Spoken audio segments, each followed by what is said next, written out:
नमस्कार. श्री स्वामी समर्थ सर्वांना. वटपौर्णिमेला वटसावित्री असं देखील म्हणतात. आपल्या सौभाग्याचं रक्षण व्हावं, त्याला उदंड आयुष्य लाभावं यासाठी महिला वडाच्या झाडाची पूजा करतात. हिंदू धर्मग्रंथानुसार ज्येष्ठ महिन्यातील पौर्णिमा तिथीला वटपौर्णिमा साजरी केली जाते. वटपौर्णिमेला वटसावित्री असं देखील म्हणतात. यंदा 2026मध्ये वटपौर्णिमा 29 जून सोमवार या दिवशी साजरी केली जाते. वटपौर्णिमेच्या दिवशी अनेक गोष्टींची तयारी केली जाते, जसं की वडाच्या झाडाला फेऱ्या घालणे, पूजेचं साहित्य तयार करणे, वडाच्या झाडाला धागा गुंडळणे यांसारख्या अनेक रूढी परंपरा यामध्ये समाविष्ट आहे.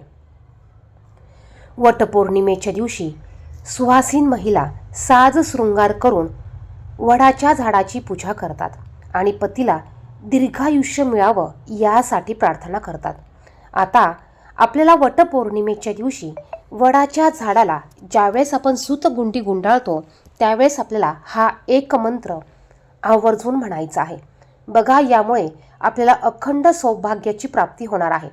अतिशय महत्त्वाचा हा मंत्र आहे आणि अगदी 2 ओळींचा हा मंत्र आहे. हा मंत्र तुम्ही लिहून घेऊ शकतात किंवा तुम्ही याचा स्क्रीनशॉट काढून घेऊ शकतात. वडाच्या झाडाला फेऱ्या मारताना हा मंत्र आपल्याला न विसरता म्हणायचा आहे. वटपौर्णिमेच्या दिवशी महिला वडाच्या झाडाची पूजा करून वडाच्या झाडाला 7 फेरे मारतात. 7 फेरे मारणे हे अखंड सौभाग्य आणि पतीची दीर्घायुष्य आणि 7 जन्मांच्या पवित्र नात्याचे प्रतीक मानले जाते. वडाच्या झाडाला 7 फेरे मारताना स्त्रिया प्रार्थना करतात की आम्हाला प्रत्येक जन्मात एकमेव पती मिळावा आणि हे नाते 7 जन्मांपर्यंत असेच अबाधित राहावे. विवाहात 7 फेरे म्हणजेच सप्तपदी मारून लग्नाचे वचन दिले जाते.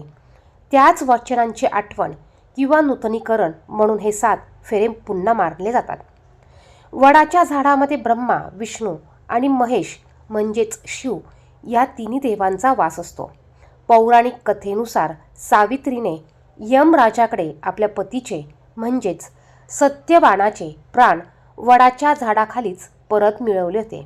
या महान पतिव्रतेच्या सन्मानार्थ आणि त्यागाचे स्मरण म्हणून हे व्रत केले जाते. आता वटपौर्णिमेच्या दिवशी आपल्याला हा एक मंत्र आपल्याला म्हणायचा आहे. तुम्ही वडाच्या झाडाला ज्यावेळेस धागा गुंडाळताल, सूतगुंडी गुंडाळताल त्यावेळेस तुम्हाला हा मंत्र म्हणायचा आहे किंवा तुम्हाला धागा गुंडाळून झाल्यानंतर त्या ठिकाणी बसून हात जोडून वडाच्या झाडापुढे हा मंत्र, ही प्रार्थना तुम्हाला म्हणायची आहे. मंत्र असा आहे: वटमूले स्थितो ब्रह्मा वटमध्ये जनार्दना वटाग्रे तू शिवो देवा सावित्री वटसंस्कृता. वटमूले स्थितो ब्रह्मा वटमध्ये जनार्दन वटाग्रे तू शिवो देवा सावित्री वटसंस्कृता. हा मंत्र तुम्हाला म्हणायचा आहे. त्याचप्रमाणे बघा, आपण ज्यावेळेस 7 फेरे मारतो, सूतगुंडी गुंडाळतो, ही सूतगुंडी हा दोरा आपल्याला तोडायचा नाही. हा दोरा, ही गुंडी आपल्याला तिथे तशीच सोडून यायची आहे. त्याचप्रमाणे महिला या दिवशी उपवास करतात. तुम्ही वडाच्या झाडाची पूजा होईपर्यंत उपवास करू शकतात. एकदा की वडाच्या झाडाची पूजा झाली की तुम्ही तुमचा उपवास सोडू शकतात किंवा तुम्ही पौर्णिमेचा उपवास संपूर्ण दिवसभर करू शकतात आणि तुम्ही रात्री हा उपवास सोडू शकतात.